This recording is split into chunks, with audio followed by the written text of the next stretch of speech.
L'Ukraine, il en est toujours question. Le sujet même à l'origine d'une brouille entre Paris et Rome. Les faits datent de ce milieu de semaine, mais on n'en prend connaissance qu'aujourd'hui. L'ambassadrice d'Italie en France a été convoquée après des propos tenus par Matteo Salvini, le vice-président du Conseil italien. On va l'écouter. Si Macron veut y aller, qu'il y aille, mais seul, car pas un Français ne le suivrait, je pense.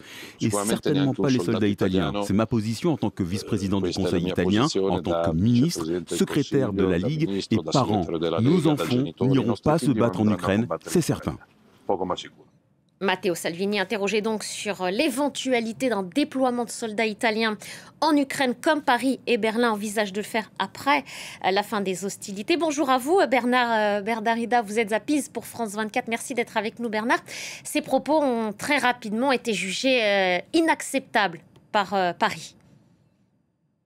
Effectivement, Nabia, le torchon brûle entre la France et l'Italie, comme vous avez pu le constater, et plus précisément entre le président Emmanuel Macron et Matteo Salvini, qui est ministre des Travaux publics, comme nous le voyons sur ces images, vice-président du Conseil et secrétaire du parti La Ligue.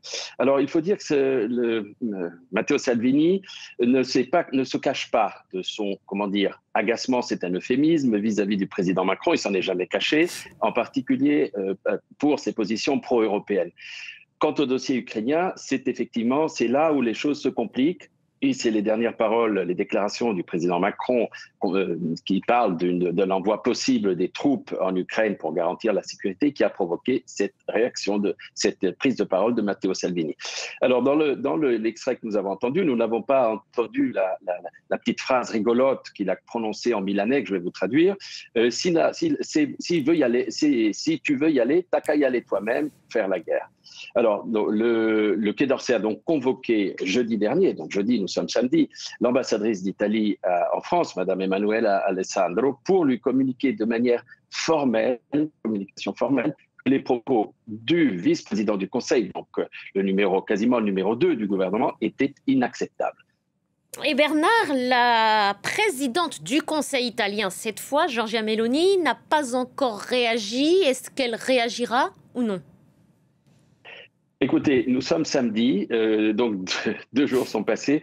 La présidente du Conseil, il faut dire que la présidente du Conseil italien, les relations avec Emmanuel Macron n'ont pas toujours été au beau fixe. Bon, les deux pays se sont rapprochés depuis quelques mois, depuis quelques semaines, en particulier en faveur de l'Ukraine et de l'action européenne vis-à-vis du soutien à l'Ukraine. N'oublions pas que monsieur Macron et Mme Meloni étaient chez Trump il y a quelques jours pour soutenir le président ukrainien Volodymyr Zelensky. Mais l'Italie ne fait pas partie de la coalition des volontaires, comme on a pu le constater, donc en faveur d'une intervention en Ukraine. Il faut enfin dire que Mme Meloni, c'est peut-être improbable qu'elle s'exprime contre un de ses principaux alliés.